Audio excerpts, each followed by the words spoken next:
análise de dados, coordenador do PROCON UCAM Ipanema, coordenador da pós-graduação online em Direito ao Consumidor da ESA Nacional e associado ao IDEC, o Instituto Brasileiro de Defesa do Consumidor. Por favor, Thiago. Vou convidar também a doutora Flávia Lira, advogada, que é a nossa servidora do PROCON Rio de Janeiro, coordenadora do grupo de pesquisa e estudos e pesquisa do PROCON RJ, também para compor a mesa. E de imediato eu passo. Quem vai começar? Doutora Flávia Lira, com a palavra.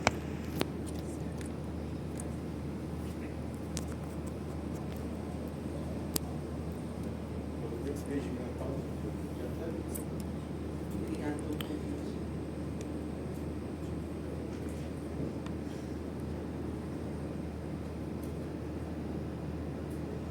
Pessoal, boa tarde. Inicialmente, gostaria de agradecer o convite recebido em nome dos excelentíssimos senhor secretário do Gutenberg, também da escola, aqui na pessoa da diretora Ana, também do coordenador André. Agradeço mais uma vez, uma honra compartilhar conosco, com todos vocês, esse assunto. E é um assunto que eu já começo, nós vamos dividir, né, Thiago, o tema, e eu convidei o Thiago, que falaria sobre as perspectivas desse mercado, e Thiago vem dar uma análise crítica da regulação. E um ponto que nós constatamos, quando nós estudamos esse assunto, é que o Sistema Nacional de Defesa do Consumidor pouco debate. Ontem, depois daquela aula maravilhosa do professor Ricardo Florestita, ele pontuou que desde 2018 esse mercado é legalizado. Em 2023 e 2024 é que realmente começaram a surgir as regulações, mas o Sistema Nacional de Defesa do Consumidor ainda, é uma crítica que se deve fazer aqui nesse momento, ainda está com os olhos fechados para esse tema. Então, a minha semente aqui nessa tarde é fomentar não somente um debate sobre esse tema, mas uma análise crítica e também fomentar uma ação mais proativa do Sistema Nacional de Defesa do Consumidor sobre esse tema. É um tema multidisciplinar, bastante complexo e que a gente não pode estar de costas para esse tema. Então, a minha proposta hoje, à tarde, é que a gente possa debater e conversar sobre as perspectivas futuras para o mercado de apostas esportivas, bets e os jogos online sob a ótica consumerista.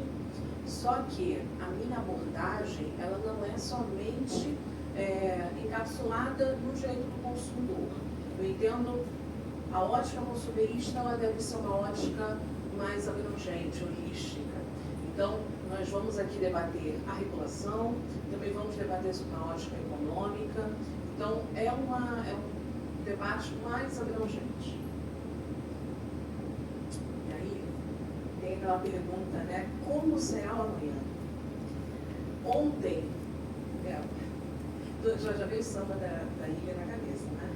Pós-carnaval. Ontem, o professor Florestita, ele pontuou, ele demonstrou alguns dados muito relevantes e que indicam como é o mercado. E então, como vai ser então 2025, 2026, 2027? Obviamente, eu não vou jogar cartas, né, exercício de futurologia longe disso, mas com evidências que a gente já pode hoje indicar 2025, 2026, é que há uma tendência nesse segmento de expansão. Por quê, gente? Há um panorama dinâmico, há uma evolução tecnológica e, cada vez mais, nós, consumidores, estamos mais afetos ao uso dessa tecnologia, ou seja, no ambiente digital. É muito fácil, hoje, qualquer um de nós abrir o telefone ou acessar através de um site essas plataformas. Muito fácil. Então, cada vez mais, nós temos um acesso facilitado a isso, se a gente for comparar há 5 anos atrás. Hoje, com um clique apenas, é possível você se cadastrar numa plataforma como essa de jogos e você já acessar e começar a realizar apostas. Então, o que nós podemos deduzir a partir dos dados, dos números que nós temos hoje, é que é um mercado em crescimento. Eu já pontuo aqui, há uma dificuldade de coletânea de dados, por isso nós estamos iniciando, desenvolvendo isso, contando inclusive a presença do nosso presidente aqui, do Marcelo, um núcleo de estudos lá no PROCON, no estado do Rio de Janeiro, para termos evidência, nós termos dados empíricos que possam realmente comprovar e indicar como é esse mercado de consumo aqui no estado do Rio de Janeiro. Hoje nós temos dados muito soltos do Banco Central ou da FEBEABAN, mas nós não temos algo consolidado ou compilado que indique, por exemplo, faça uma referência ou uma correlação se apostas e jogos como tigrinhos, aviãozinhos, os tais guinhos, podem ou não influenciar o sobreendividamento e o endividamento de risco. Então, um dos pontos que a gente está iniciando nesse núcleo é ter uma evidência, a gente correlacionar os dados que temos no NAIS, no Núcleo de Atendimento ao Consumidor Superendividado, com esse tipo de mercado. Sob a ótica consumerista, então, essas perspectivas estão totalmente ligadas à eficácia dessa regulamentação, notadamente em relação à proteção dos direitos e também à promoção do jogo responsável. A gente vem falando muito isso, mas não é uma benéfica. Puxa, essas plataformas que fazem comercial na TV ou que estão nos jogos, né, que fazem aquelas publicidades dirigidas nos jogos de futebol, mas são tão boazinhas, né? Porque elas colocam assim, jogo responsável, não. A regulamentação não termina que elas façam isso. E o Código de Defesa do Consumidor, muito antes, já determinava, antes dessa regulamentação da Secretaria de Prêmios e Apostas. Então, não que elas sejam boazinhas, elas apenas devem seguir o que determina a lei e a regulamentação. Mas é necessário, gente, o monitoramento e o aperfeiçoamento dessa regulação, que o Thiago daqui a pouco vai fazer uma crítica mais contundente. Mas eu já queria colocar aqui esse ponto para o nosso debate. Por quê? Porque é preciso que a SPA, e aí eu me dirijo especialmente à SPA, mas chamando a atenção para todos nós aqui, operadores do direito e membros do Sistema Nacional de Defesa do Consumidor, que nós façamos o monitoramento também dessa regulação. Porque também nós somos responsáveis por isso. Nós ficamos, durante anos, Amélia, eu estava apontando aqui no início, de olhos fechados para isso. Quando tinha uma reunião do exame do sistema, que alguém levantava em algum momento esse tema, falavam assim, eu já escutei muito, olha, não vamos tocar nesse assunto ainda não, porque é muito cedo, ainda não sabemos qual é o ente regulador, até antes da existência da SPA.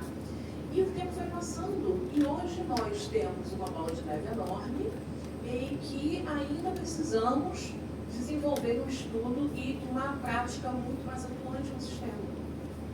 Então é preciso que a gente monitore para poder identificar lacunas, riscos, falhas de mercado e falhas de governo. O que é, na verdade, a regulação? A regulação é a intervenção do Estado em algum mercado. Por que há regulação? Porque em algum momento se identificou uma falha, ou seja, falha de governo, falha de mercado, para que haja essa intervenção do Estado.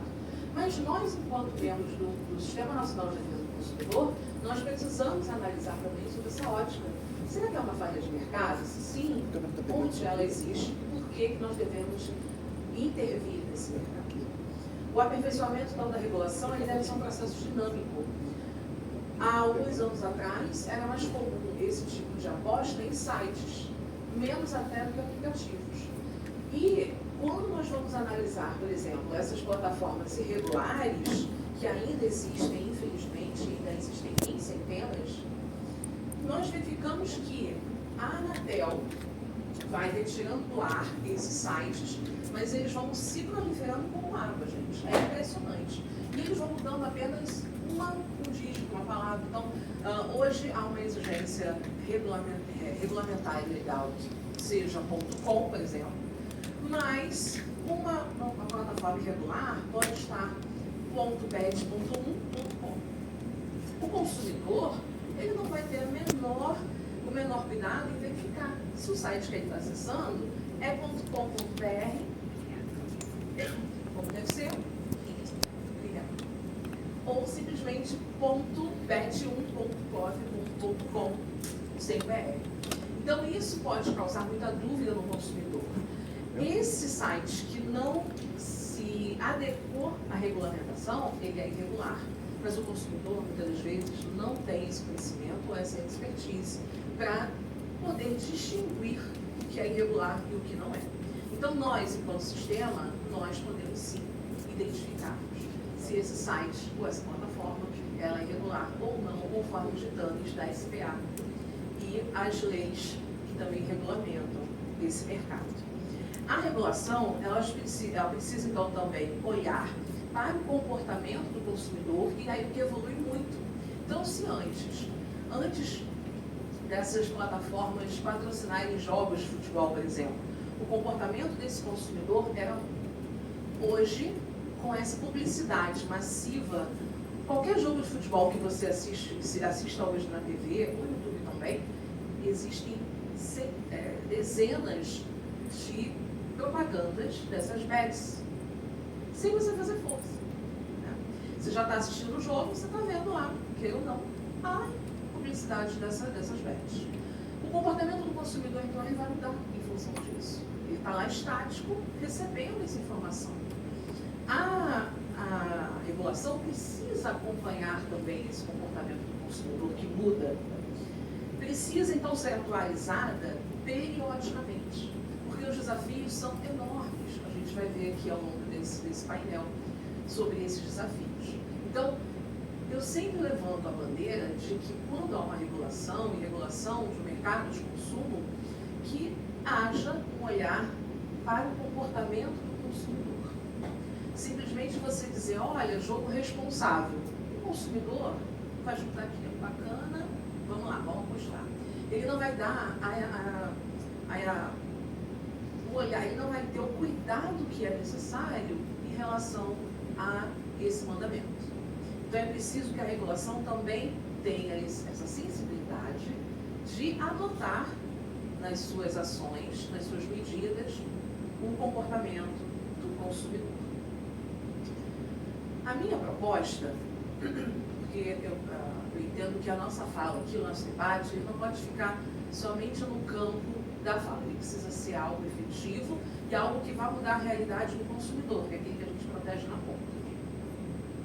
É que a regulação, ela possa ser aperfeiçoada em alguns pontos, em alguns temas. Eu acredito que nesses temas também o Thiago vai falar no segundo momento do painel. Eu destaquei 5. Primeiro ponto, publicidade e marketing dos jogos online e PECs, que é massiva. Se nós fizermos uma análise desde 2018 até hoje, obviamente que no ano passado houve uma pequena redução ainda em relação à publicidade, mas a gente percebe que é uma publicidade muito massiva. Hoje, não somente nos jogos, mas também comercial, qualquer comercial de TV, você está assistindo um filme, uma novela, está lá um comercial em relação a bet. Traseiro de ônibus. Até um tempo atrás, era muito comum você ver publicidade de jogos como tigrinho. Vindo para o metrô, quem utiliza o metrô aqui no município do Rio de Janeiro pode perceber que existe uma publicidade naquela televisãozinha. E a publicidade me chama a atenção, se vocês voltarem de metrô, a gente pode perceber. Mostra como se fosse uma roleta assim, de cassino e moedas de ouro para cima. O que isso indica, gente? Utilizando aí as ciências comportamentais. E até o professor Luiz falou isso ontem. Não passa uma ideia negativa. Não passa uma ideia de vício. Passa uma ideia de ganho de dinheiro. Olha que bacana. Veja, a imagem, repare só quem for voltar de metrô hoje ou então amanhã de manhã que for utilizar. A imagem é moedas de ouro subindo. O que isso indica? Olha, elevação, você está ganhando. Não é algo que mostre você perdendo dinheiro, na verdade. É um jogo de azar. Sendo um jogo de azar, necessariamente em algum momento ali vai haver perda de dinheiro. Então é uma mensagem subliminar que o consumidor mais avisado não vai perceber que ali está indicando para você, jogue, porque você vai ganhar. E isso há uma ideia, um viés cognitivo muito forte, no sentido de jogue. Você vai ficar rico, vai ganhar muito dinheiro em função a isso. Então, esse marketing dirigido, muitas das vezes, atinge menores de idade, que é mais preocupante ainda para a gente com o sistema de proteção ao consumidor. E isso a gente tem que se preocupar. O menor de idade, o adolescente, a mesma criança, hoje tem acesso a esses jogos. E é muito fácil. Se uma plataforma coloca um botão simplesmente, você tem 18 anos? Gente, qualquer adolescente vai clicar, tem, opa, se não tem, quem disse que não? Né? Vai clicar, vai acessar a plataforma e vai fazer a aposta. Então, a gente precisa ter esse olhar mais fiscalizatório. Outro ponto, jogo responsável e prevenção ao vício. Que essa regulação tenha, então, um cuidado em relação aos incentivos às práticas seguras e conscientes. Muito também alinhado ao que eu disse antes, ou seja, que haja uma restrição também, restrição firme, adequada ao consumidor menor de idade. Transparência das informações. Há muitos sites e plataformas que as informações estão escondidas, ou com uma linguagem difícil, o consumidor não entende. Como é que eu recebo o dinheiro, o prêmio? Então, há a necessidade de que essas informações sejam claras e ostensivas como o CDC determina. Proteção de dados e segurança digital. Não é chovendo molhado, a gente precisa falar o óbvio. Essas plataformas precisam sim respeitar a proteção de dados do consumidor. Então, precisa haver uma conformidade com a LGPD, implementação de medidas de segurança e cuidado com a privacidade daquele que está aí apostando e coloca seus dados na plataforma. A atuação dos influenciadores digitais. E isso eu vou sempre bater aqui, gente. Toda vez que eu tiver com espaço de fala, já falei sobre esse tema no Conselho Nacional de Defesa do Consumidor, já falei sobre esse tema nas reuniões do sistema estadual. A gente precisa atuar em relação à responsabilidade dos influenciadores digitais. Hoje, eles atuam de uma forma muito fluida. Obviamente, o CONAR vem fazendo um trabalho e que a gente precisa bater palmas, mas ainda é insuficiente. Porque qualquer um hoje que acesse o YouTube, há lives que são gravadas e disponibilizadas no YouTube, e esses influenciadores divulgam abertamente esses jogos, e muitos deles irregulares. E crianças e adolescentes têm acesso amplo a essas lives. E muitas das vezes fazem publicidade velada. O influenciador está aqui falando, tem uma câmera voltada para ele, filmando, e atrás ele está falando de uma outra coisa, às vezes comentando um desenho, um filme, comentando vídeos no YouTube, e atrás dele tem o nome de uma plataforma desses jogos. Só isso.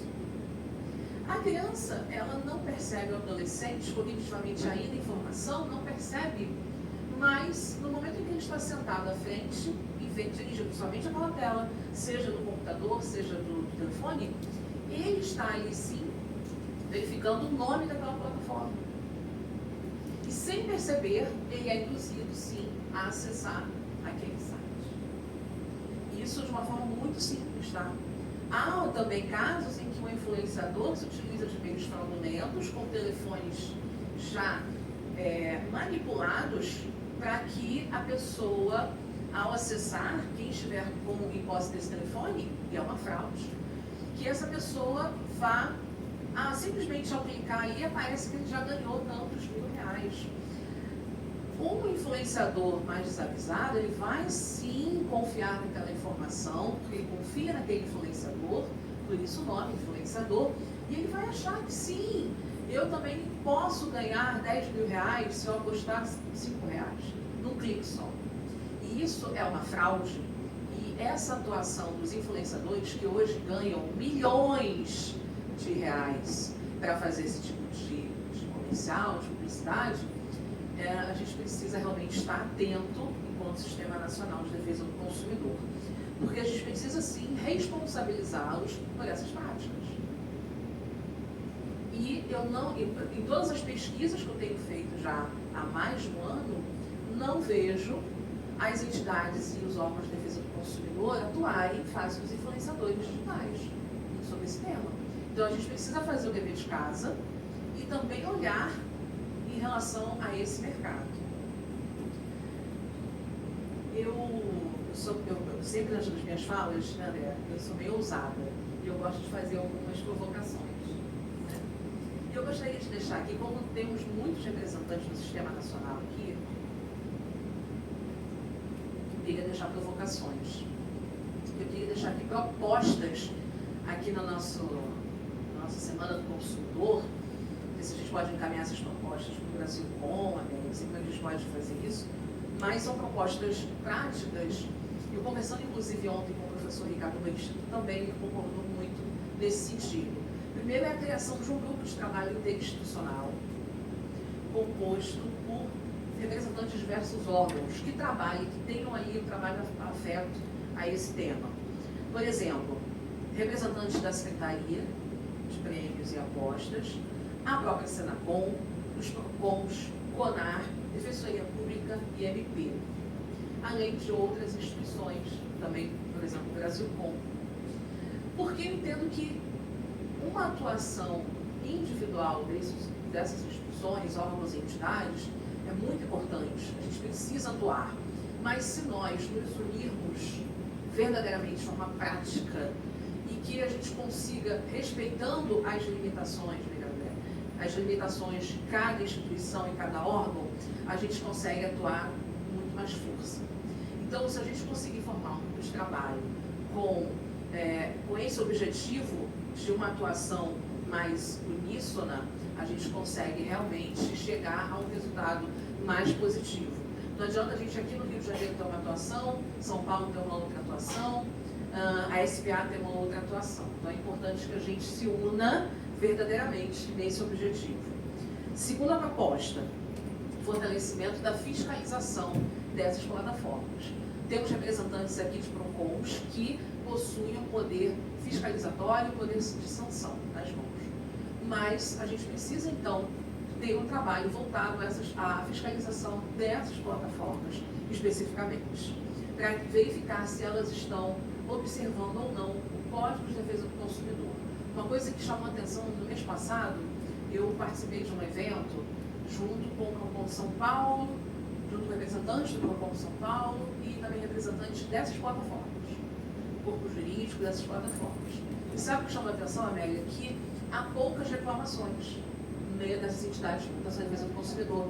E sabe qual é o nosso plano de pesquisa? É que, por muitas vezes, o apostador não se enxerga como consumidor. Olha que coisa pesada, Tati. Olha que coisa... Entende? Se o apostador não se enxerga, Eduardo, como um consumidor, ele não vai fazer uma reclamação nas entidades de proteção e defesa do consumidor, Thiago, porque ele não se vê como consumidor. Olha que profundo isso. Então, como é que a gente pode iniciar um trabalho como esse? A gente pode, então, começar com muito simples, o básico. Apostador, você é consumidor. E, além disso, o CDC o protege. Então, a minha semente aqui é já de fomentar isso em cada um de vocês aqui na plateia. A gente, enquanto agente do Sistema Nacional de Defesa do Consumidor, incutir no apostador que ele é consumidor. Isso é muito sério, ele é básico, André, mas é muito sério. Ele não se enxergar innecessário. Então, é extremamente necessário a ação de educação para o consumo, para que a gente possa orientar os riscos desse mercado. O risco dele jogar nesse tigrinhos, aviãozinhos da vida. E mais importante, indicar que isso não é investimento, que isso não é complemento de renda. Uma educação para o consumo que considere a facilidade de acesso a essas plataformas, a intensidade da publicidade e a promessa de ganhos rápidos. Né, Verônica? Muitas vezes, quando a gente vai fazer a palestra sobre educação financeira, a gente pontua isso. E eu vejo que alguns da plateia ficam muito incomodados com a nossa fala, porque é difícil, mas a gente tem que falar a realidade. apesar de uma promessa de ganho rápido, mas não é complemento de renda, é um jogo de azar. Pois é. Eu queria mostrar rapidamente essa imagem que me chocou. Isso, eu queria chamar a atenção a todos aqui. Foi uma pesquisa divulgada no jornal Estadão, no final do mês passado, então está muito recente. Foi feita uma pesquisa entre os brasileiros no final do ano passado sobre como você pode aumentar a sua renda. Uma pergunta muito simples. O que você faz? Quais são as medidas práticas para você aumentar a sua renda? Uma pergunta apenas, simples. E imaginem, em primeiro lugar ficou diárias de trabalho, então você complementar com mais dias de trabalho. E a segunda resposta, o que chamou a atenção, apostas. Eu fiquei tão indignada quando vi essa imagem. 12% dos respondentes consideram que você aumenta a sua renda com apostas. Desses 12,4%, olha como eles entendem aumento de renda. 34% com Mega Sena. Sim, 34% desses que responderam em apostas entendem que você aumenta a renda com Mega Sena. Vocês sabem qual o percentual de vitória numa Mega Sena? E como é que você entende que aumenta a renda? Né? Então, saiu ali do ar, mas eu vou falando então. 34% na Mega Sena e 20%, Fábio, 20% em jogos como Tigrinho. Complemento de renda, presidente, é surreal. Por isso eu gosto de trazer dados, porque os dados mostram. Então, continuo. Mega Sena, 34%, jogo do Tigrinho, 20%, rifa, 14%, jogo do bicho, 10%, bets, 9%. Então, assim, o que chama atenção pra gente é que o brasileiro, sim, Verônica, considera que apostar em bets e jogo do tigrinho é complemento de renda. Ou, de alguma forma, é para que você aumente a sua renda. Isso é surreal. Por isso que eu sempre levanto a questão da necessidade de nós, membros do Sistema Nacional de Defesa do Consumidor do Brasil, investirmos, aí vou falar de investimento sim, em educação financeira comportamental. Vou falando aqui, já vamos chegando já no penúltimo slide. Nós investimos sim, realizarmos a educação financeira comportamental. Não é qualquer educação financeira, então não adianta a gente chegar com uma planilha de Excel para esse apostador, para esse que entende que a Mega Sena é um complemento de renda. Não adianta você chegar com uma planilha de Excel e dizer, olha, o teu orçamento é X, você recebe isso daqui e você tem esses gastos. Não. É atingir o comportamento desse apostador. Pessoal, as bets, esses jogos do tigrinho, utilizam a todo momento vieses e heurísticas. Que são isso? São atalhos mentais para conquistar cada vez mais o consumidor, o apostador consumidor, e para fazer com que ele fique mais tempo jogando e mais dinheiro perdendo nessa plataforma. A banca sempre ganha, né? Então, nós, enquanto responsáveis pela proteção desse consumidor, nós também devemos utilizar as ciências comportamentais, para mostrar a esse consumidor que é um mercado de risco, que é um mercado de diversão e não de investimento. Então, é nosso dever também. Olha a frase que eu deixo aqui, então, para nossa reflexão hoje. A educação financeira comportamental é imprescindível para que os consumidores apostadores, então, mais uma vez, apostador é consumidor, eles possam gerenciar os seus recursos de forma responsável, evitando o endividamento de risco e o superendividamento. É nosso dever de casa. Para fechar aqui esse primeiro ponto, esse primeiro tempo do painel, já passo daqui a pouco para o Thiago. Então, a regulação é essencial para equilibrar a inovação, segurança e os direitos do consumidor, mas a regulação ela deve ser dinâmica. Então, essa intervenção do Estado, nós, né, quando nós atuamos enquanto Sistema Nacional, deve ser dinâmica, eficiente e responsiva. E Muito importante, um diálogo e um trabalho coordenado entre os reguladores aqui de forma ampla, ok? Não somente a SPA, mas também a Secretaria, quando edita alguma normatização, é reguladora. O PROCON, quando edita alguma portaria, também é um regulador. Então, esse diálogo, esse trabalho tem que ser coordenado entre os reguladores, entre todas as entidades do Sistema Nacional de Defesa do Consumidor e toda a sociedade. Se a gente atuar individualmente, a gente não vai ter sucesso. Pessoal, me coloco aqui à disposição para o nosso debate. Hoje foi mesmo para fomentar e jogar uma sementinha para todos vocês. Muito obrigada.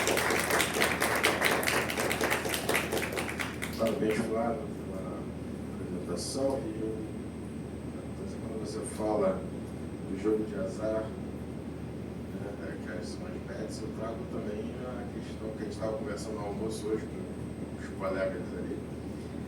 Se eu esqueci o nome, desculpa, Rodrigo. Que tem muitas variáveis, principalmente envolvendo futebol, né? Principalmente envolvendo futebol, que tem eventuais casos de combinação de resultados, ou então de cartão vermelho, enfim, por aí vai, e o consumidor fica vulnerável nessa história. Ele fica vulnerável duas vezes, vamos dizer, a grosso modo. Então, é uma questão que a gente tem que pensar, inclusive, já foi uma proposta de evento que a gente com certeza vai fazer em conjunto aí, para trazer essa temática para cá. Sem mais delongas, o querido Thiago Loyola, boa tarde, né, a todas as pessoas aqui presentes, que estão acompanhando a gente à distância. Que responsabilidade, né, fechar o evento hoje, né, depois de tantas coisas importantes terem sido ditas, na presença aqui, saudar a todas as mulheres da presença da pessoa do nosso presidente Amélia Rocha, o presidente do PROCON também, saúde, né, os nossos amigos, o secretário que está fazendo esse trabalho, e todos somos consumidores. Então, é difícil falar um tema que é muito polêmico, falar depois, né, da Flávia, as considerações do André na presença dessa plateia aqui, pesa um pouco mais, né? Mas eu sou movido a desafios, então eu vou tentar dar uma provocação, mais que falar a verdade absoluta, sobre um tema que eu acho que está em construção. É uma coisa recente na questão da regulamentação legal, da legislação, mas já é um problema, como foi dito, que já tinha que ter sido observado há muito mais tempo. E, obviamente, por uma questão conveniente, e aí não tenho dúvidas que a ausência de tratamento desse tema se deu, obviamente, por pressão política e econômica, que quando interessa, muitas vezes, fazer uma intervenção, a coisa anda rápido. Quando não interessa tanto por questões alheias à vontade da população, a coisa vai correndo um pouco solta. Então, de começo, só para relembrar, né, rapidamente, a Flávia falou bem, o que é regulação? Regulação é um conceito de economia. Regulação vem de intervenção em relações empresas privadas. Em um primeiro momento, o mercado deveria ser liberal, né? O Estado não se mete. Os próprios fornecedores, na competição entre eles, é que vão disputar o meu dinheiro. Aquele que me trata melhor e me tem um preço mais adequado é aquele que naturalmente eu vou escolher. Quando a gente tem mercados que são muitas vezes concentrados, em pouca disputa, há necessidade de ter uma intervenção governamental. O Brasil começou a fazer esse modelo, importando, né, dos Estados Unidos e da Inglaterra, um modelo que já estava um pouco crítico, das agências reguladoras, vamos dizer, na hora das privatizações, há mais de 20 anos atrás. E por que foram criadas tantas agências reguladoras? E a gente pode falar, vou citar alguns exemplos bons e ruins, menos bons, né, infelizmente, por conta das falhas, da captura que essas agências tiveram, por interferência política. A ideia de criar uma agência reguladora é para tratar de um tema, de um cenário sensível. É um cenário importante para o Estado, não é para o governo, não é para o partido A, B ou C. Então as agências reguladoras vieram num momento de despolitização, para dar segurança jurídica a investidores externos, para que não ficássemos na mão dos políticos que deveriam favores ao ministro da Economia, ministro da Saúde. Então a gente tinha um mercado que ficava variando muito, os consumidores sofrendo, obviamente, uma série de abusos, dentro de uma ótica em que o mercado se autorregula, que você não pode ter excessiva interferência, porque isso atrapalharia o investimento em vários setores. Então, a gente já tem uma experiência regulatória, gente, há mais de 2 décadas no Brasil. A gente já tem um aprendizado específico para poder calibrar melhor novos instrumentos, né, que tratem desse tipo de tema. Mas a questão é, por que se deixou para a última hora para poder tratar de coisas tão complexas e mesmo depois de ter uma regulamentação legal, a gente ainda continua tendo uma profusão enorme, né, de empresas que estão irregulares.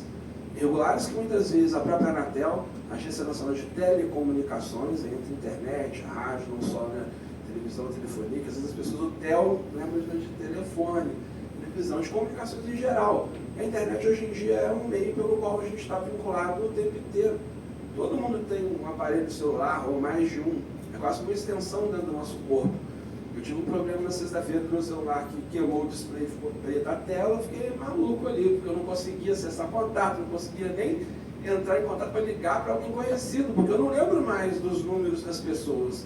Alguns, talvez, o final, que é o código do iFood, de repente, mas o começo eu não sabia.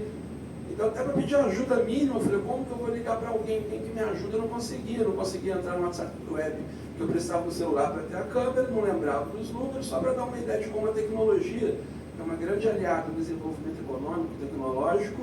Às vezes, quando ela é mal utilizada, ela traz mais problemas do que eventuais soluções.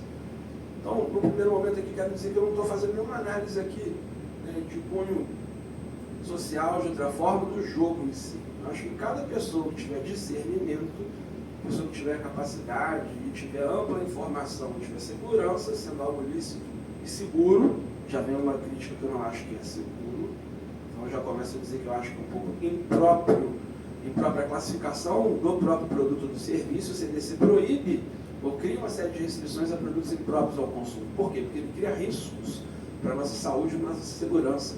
A gente tem um conceito muito claro na legislação que fala de defeito. O defeito é quando não oferece segurança que legitimamente dele se espera. E a própria legislação do defeito, muito embora parta da responsabilidade civil objetiva como sistema, imputa diretamente ao prestador originário, fabricante, construtor, produtor, a responsabilidade pela colocação no mercado em perfeito estado. Então, atrás das BETs, a gente tem várias indústrias. A indústria que estuda a economia comportamental para saber exatamente como melhor tirar vantagem das nossas vulnerabilidades. Como foi muito bem dito aqui, vulnerabilidade é uma característica, é uma condição, melhor dizendo, de todos os consumidores, em maior ou menor escala. Hipervulneráveis são aqueles que demandam de maior proteção. Vulnerabilidade potencializada ou agravada, que são também sinônimos de hipervulnerabilidade, demonstram uma necessidade de proteção mais efetiva, mais forte, porque tem gente que vai precisar de mais proteção. Não é ser capaz, ser inteligente, ser autônomo, é estar exposto a coisas que a gente não percebe. Alguém já parou para pensar que entre a publicidade, aquele monte de luzes, aquela coisa colorida, podem ter ali mensagens diretamente, como se falou lá atrás, só para a gente expandir a ideia, subliminares, de ter estímulos a determinado tipo de jogo, naquele sentido. A gente não tem filtro no jogo, a gente não tem acompanhamento, né, de um histórico geral. Mal comparando, há muitos anos atrás, já teve um hábito que começou a ser incorporado, né, nas boates, já não sai mais muito, já saiu muito numa época. Quando eu mudei para o Rio em 2002, 2003, tinha muito cartões de boates, né? Em vez de você ter a comanda em papel, onde você controlava o seu consumo a cada novo pedido, foi substituído por uma tela que fica virada para o barman num cartão eletrônico que você não controla. Então, o estímulo a você ficar se embebedando, gastar mais do que você tem controle, acabava acontecendo indiretamente pela ausência de informação clara.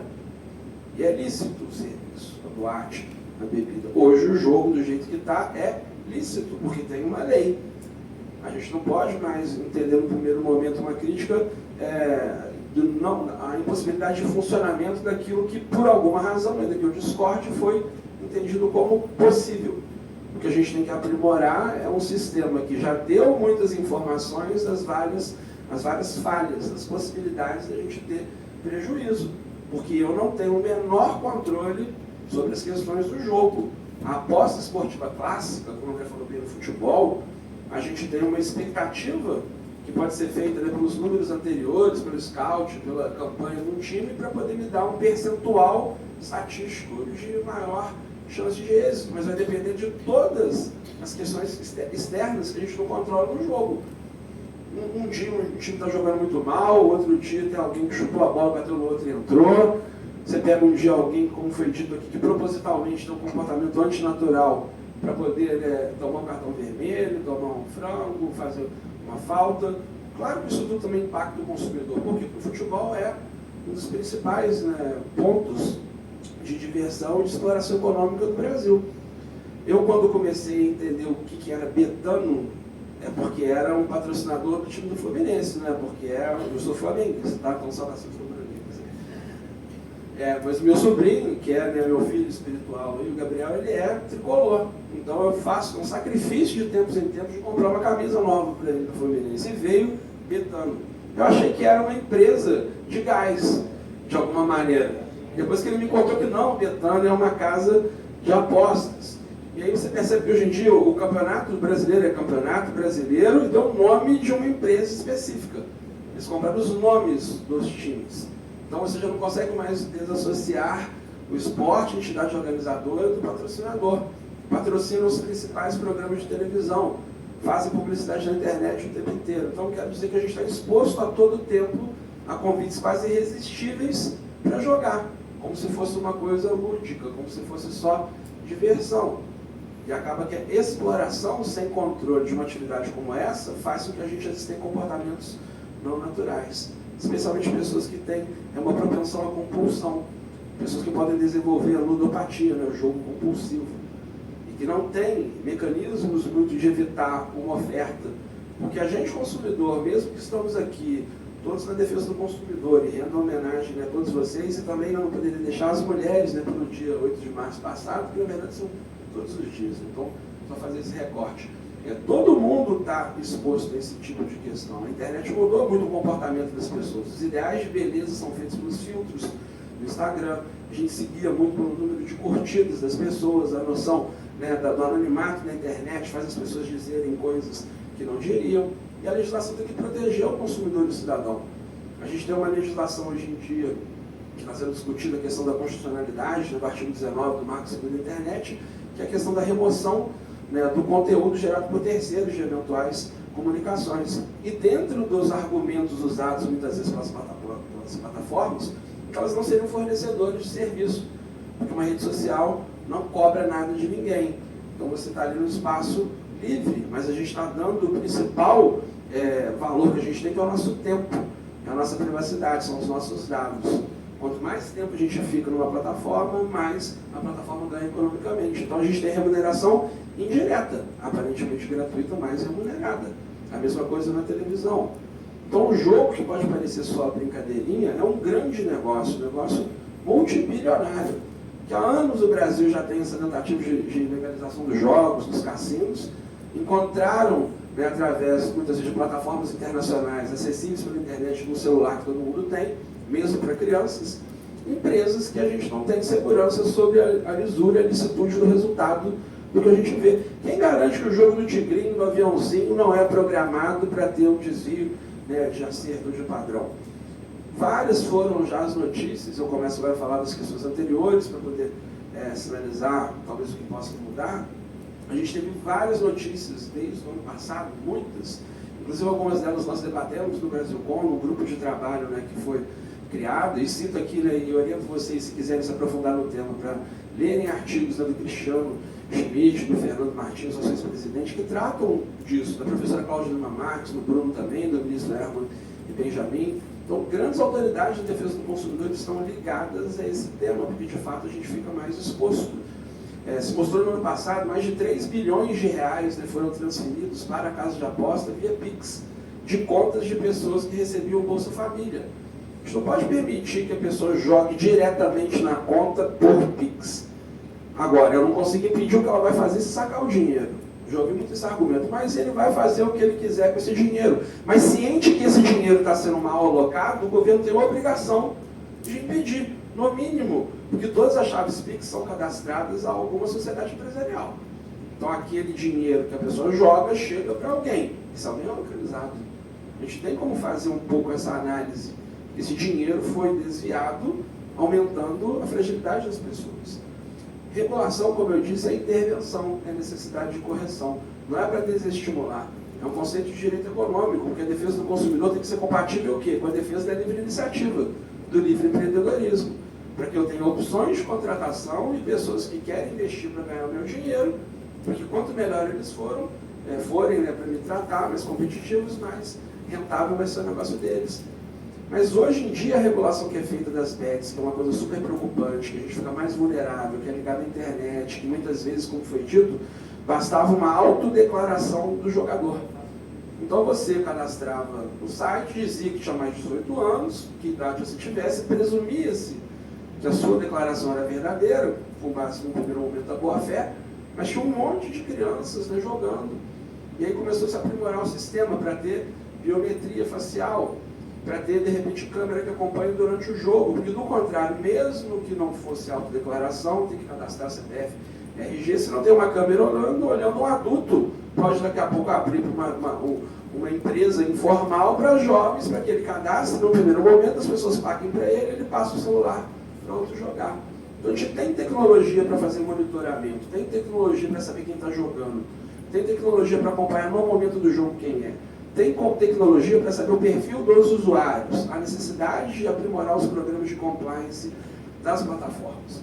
Um compliance que conheça o seu usuário, que conheça os hábitos do usuário, que indicasse para aquele usuário específico um comportamento atípico, demonstrando que ele está jogando mais do que deveria. Suspender por determinado tempo, se ele chegasse a um percentual de gasto daqueles recursos que ele colocasse.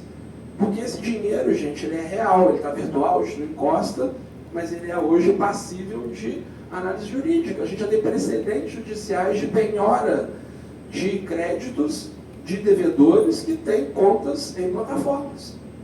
Então, hoje em dia, a justiça pode procurar um advogado, uma dica, se tiver uma dica, você pode mandar oficiar uma série de plataformas, obviamente, regulares, saber se aquela pessoa tem algum crédito ali, e esse dinheiro pode ser penhorado e transferido para o pagamento de uma outra dívida.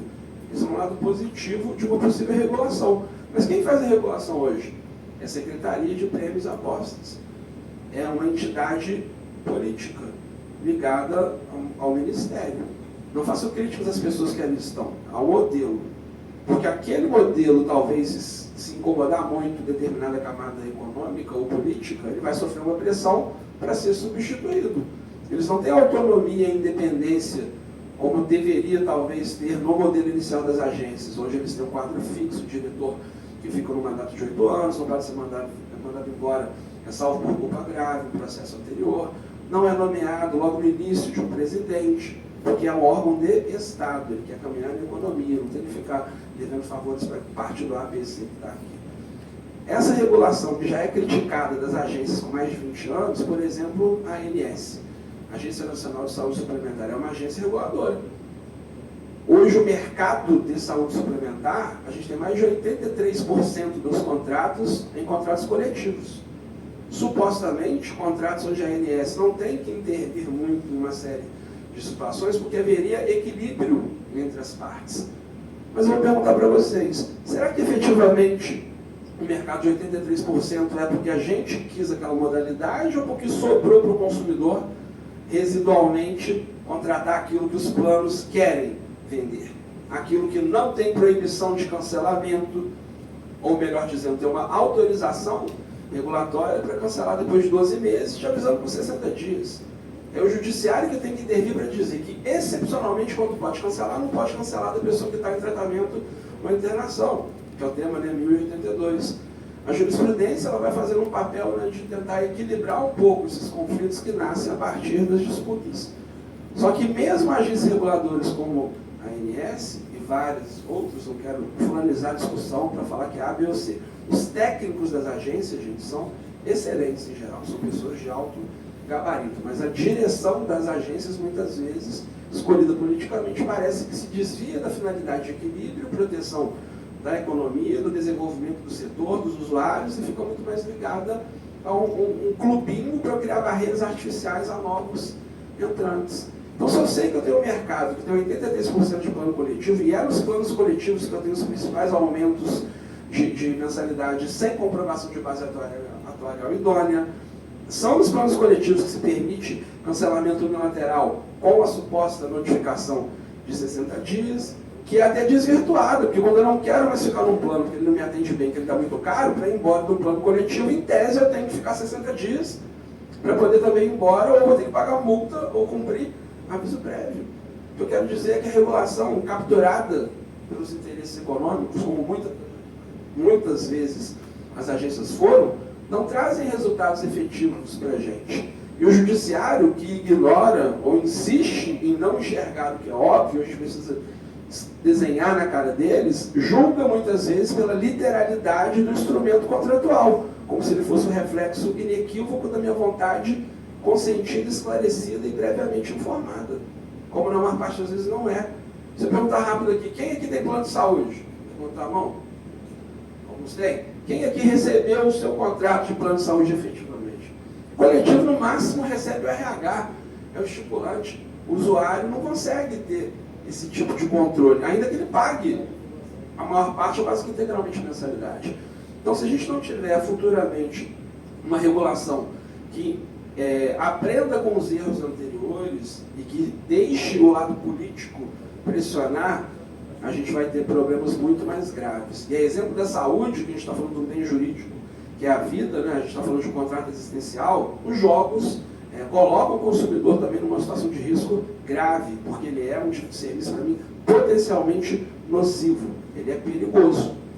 E se ele não puder ser prestado com a mínima segurança que a gente espera, não digo nem a segurança da licitude do jogo, se me roubam ou não, se manipulam, mas os problemas que isso pode gerar. Porque são inúmeros os problemas, né, de dissolução de famílias ou de casamento, por endividamento, por concessão responsável de crédito, para jogar, facilidade de jogar com recursos de terceiros sem controle de idade, vários influenciadores digitais, a Flávia disse também é um tema que me chama muita atenção, porque o consumidor ele é estimulado a ter comportamentos às vezes artificiais. Quem aqui nunca comprou algo por impulso?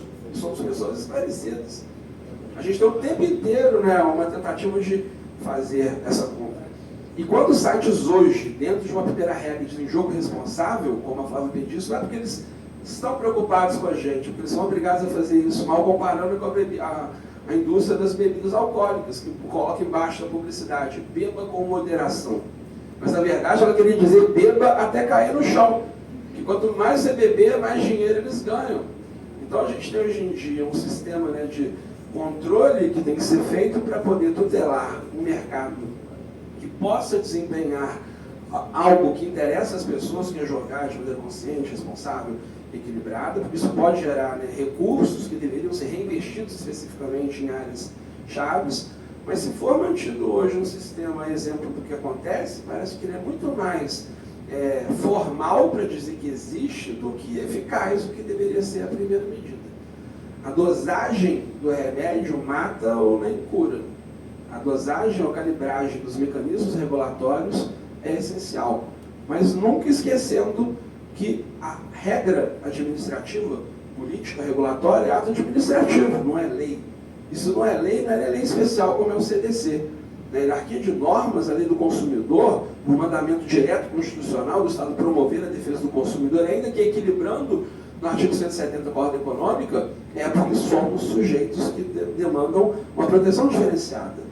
A gente vem sofrendo um abuso dessa posição dominante de empresas, uma exploração econômica que vai gerar consequências muito graves para frente. Além do superendividamento, a questão do vício, as questões de rompimento familiar e dos influenciadores, a manipulação dos próprios jogos, que já foram descobertos plataformas irregulares que tem tutorial para o influencer ensinar alguém a apostar de maneira equivocada. Já encontraram links que eram distribuídos aos influenciadores, que eram programados para ter uma possibilidade de ganho muito diferente do link normal que alguém joga. Eu recebi durante um tempo, ainda bem, já caminhando para o final, diversas publicidades de uma influencer lá que tinha um cabelo azul, era uma mulher de cabelo azul, que eu ficava indignado no Instagram toda hora, tem que denunciar, e vinha. E o que tinha muito, hoje em dia menos? Toda vez que alguém começava a jogar, ganhava, né? Filmava você jogar, criava falsa expectativa, né? Que criava uma expectativa que não era legítima, em realidade, o seu consumidor conseguiria ganhar. As pessoas conseguiam ter aquela informação de renda extra, não é? Você vai ganhar algum dinheiro, e as perdas são muito maiores. O percentual dos recursos que é devolvido na forma de prêmio, gente, é muito pequeno perto do que é arrecadado. Então, acho que essa sanha de arrecadação, talvez, do Estado, para ganhar muito dinheiro com jogos, que de fato tem muito dinheiro em publicidade, eles, obviamente, vão apanhar campanhas políticas, eles vão tentar influenciar a criação também já de determinada doutrina mais protetiva. Então, obviamente, no mundo acadêmico, a gente tem respeito às ideias divergentes, mas já existem pessoas que dizem que os influenciadores digitais não responderiam enquanto fornecedores, porque em tese seriam profissionais liberais. E a gente teria que usar a exceção do CDC para tentar provar que eles responderiam mediante a prova da culpa deles. Sendo que eles ganham muito dinheiro, eles têm que ser assessorados para avaliar o tipo de produto ou de serviço no que eles vão fazer publicidade, já que o ganho é proporcional a essa exposição. Risco. Não é uma atividade que eles são obrigados, é voluntária. Se é uma atividade voluntária, ainda que lícita, ela tem que ser monitorada. E principalmente a gente colocar o CDC como fonte principal de análise para qualquer outro tipo de regra. A gente tem que usar muito o diálogo das fontes normativas.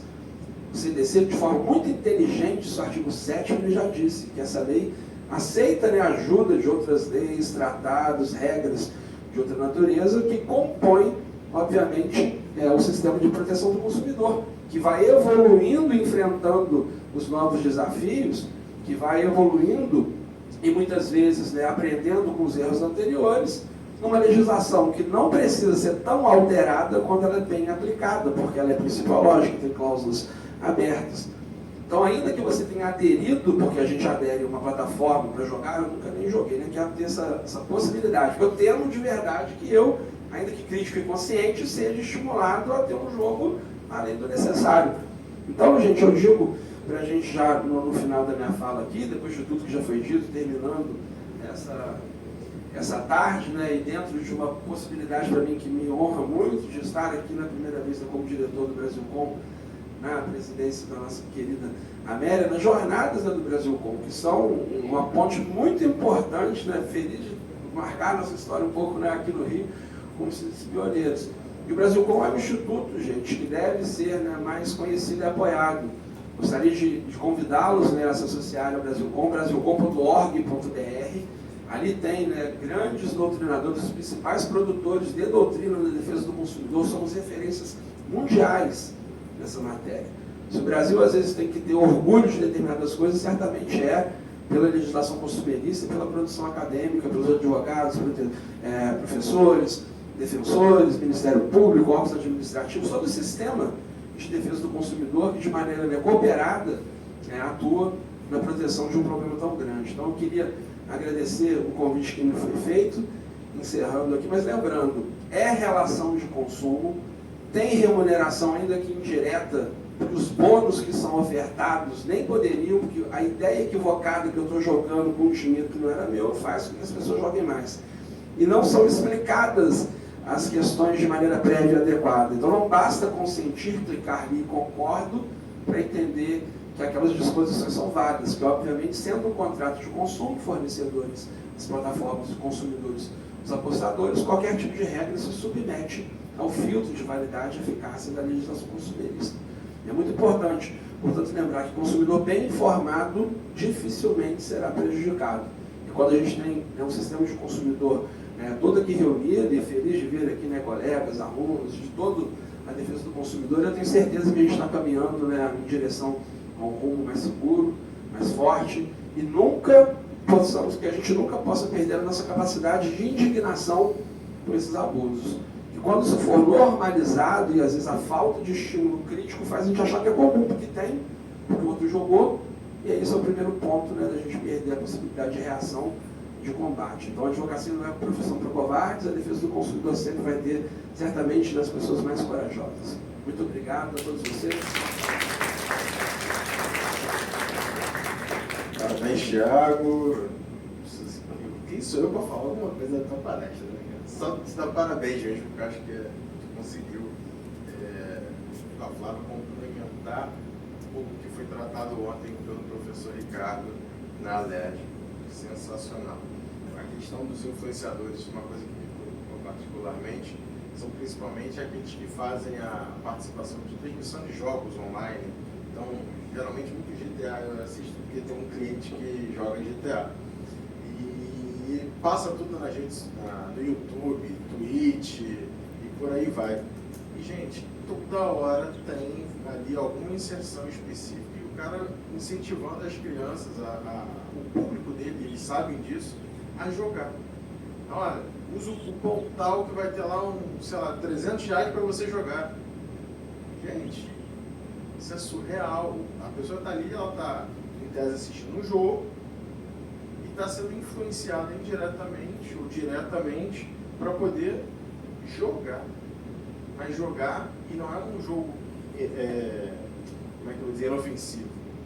É um jogo que vai, com certeza vai prejudicar não só a ele, mas a família também, e por aí vai. E hoje em dia a gente deixa cartão de crédito cadastrado, em alguns casos, para poder fazer alguma compra, e vai lá o filho, a filha, vai lá e faz algum tipo de transação. É um perigo. Ainda tem os casos de influenciadores, sabe, que ganham com o prejuízo daquele que aposta. Aquele que aposta. Gente, Isso é um perigo. muito. Você imagina, Isso de faturamento. link, o apostador, o consumidor acessa o link, perde dinheiro, e esse influenciador ganha em cima do quanto esse pessoa consumidor perdeu. perdeu. Gente, que absurdo é isso. E aí a gente tem que trazer outra coisa. Não só mais temos o YouTube, Twitch, agora tem outros. Cada dia está surgindo uma plataforma nova de transmissão de games. Gente, onde é que vamos chegar? A plataforma não tem algum tipo de controle? Ela tem que ter algum tipo de controle. A questão é, tem interesse? Ah, mas não é sediada no Brasil. Bom, então a gente tem que começar a pensar de forma coletiva, de forma global, algum tipo de medida para que a gente consiga atingir esse, para não dizer que é uma terra sem lei. Isso vai ficar muito difícil. Vou passar a Flávia, que queria fazer a indicação de um livro rapidamente, e eu já passo para as considerações finais aqui da... Gente, quem me conhece sabe que o meu vício é em livros. Falando de vício, né? E eu queria indicar, então, para quem quiser se aprofundar nesse tema e quiser estudar esse tema, né? Um livro de um amigo meu e que a gente participou de alguns debates, não estou ganhando nada, de alguns debates na FGV sobre esse tema, do Luiz César Martins Lopes. É um livro muito atualizado e recente, que ele analisa especificamente, artigo por artigo, da Lei 14.790, de 2023, e ele faz uma análise sobre o viés regulatório, mas também o viés consumerista. Então, é muito importante para que a gente que trabalha no sistema também possa se aprofundar nesse tema. O livro chama-se Direito e Regulação das Apostas no Brasil, está sendo vendido, comercializado pela editora Juspódio. Inclusive, estava até com desconto, não estou ganhando nada, porque esse é um amigo meu, e que eu super indico. Eu vou depois divulgar, bom, nas minhas redes sociais eu já divulguei o livro, mas para quem quiser se aprofundar, é o livro, está super atualizado e também tem esse informe sobre o direito do consumidor. Muito bom. Bom, pessoal, eu só vou passar umas orientações bem rápidas para vocês. Os certificados, tá? A questão dos certificados, tanto de ontem quanto de hoje, vão ser encaminhados em até 72 horas para vocês para e-mail cadastrado, ok? Quem fez os check-ins quando chegou vai receber normalmente. Caso tenha algum problema, encaminhe um e-mail para a Escola de Defesa do Consumidor, que a gente vai providenciar o acerto, enfim, o que seja o que for. Tá? Amanhã nós temos aqui palestra na parte da manhã, certo? E a parte da tarde já é uma reunião exclusiva para os membros do Sistema Estadual de Defesa do Consumidor. Quem quiser participar ouvindo, não há problema, será muito prazer ter vocês aqui. A parte da manhã, que é específica, é palestra. A parte da tarde, a gente vai tratar dos problemas do sistema. Quem quiser entender como é que funciona um pouco, eu acho que será muito bem recebido. Tá? Então, sem mais delongas, vou passar o nosso certificado. Não, pelo tempo não. Vou passar o certificado aqui para o Dr. Thiago Loyola. Para quem estava com curiosidade, eu vou ler rapidamente. Jornadas Brasil com SEDCOM RJ 2025, certificado de gratidão. A Secretaria de Estado de Defesa do Consumidor e o Instituto Brasileiro de Política e Defesa do Consumidor, Brasilcom, conferem o presente certificado de gratidão ao ilustríssimo Dr. Thiago Loyola pela honrosa e valiosa participação como palestrante no evento Jornada Brasil com SEDCOM, no painel que abordou o tema A Regulação dos Jogos e Apostas Digitais, os prós e contras, realizados pela Secretaria de Estado de Defesa do Consumidor através da sua escola estadual, em parceria com o Instituto Brasileiro de Política e Direito do Consumidor, no dia 11 de março, no auditório do Centro Integrado de Comando e Controle, durante a segunda semana do consumidor em formato presencial.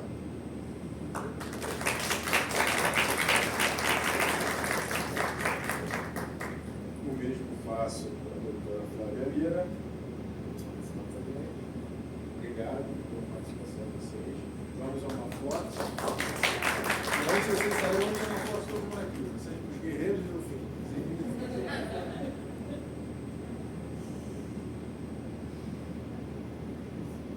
Foto do filtro.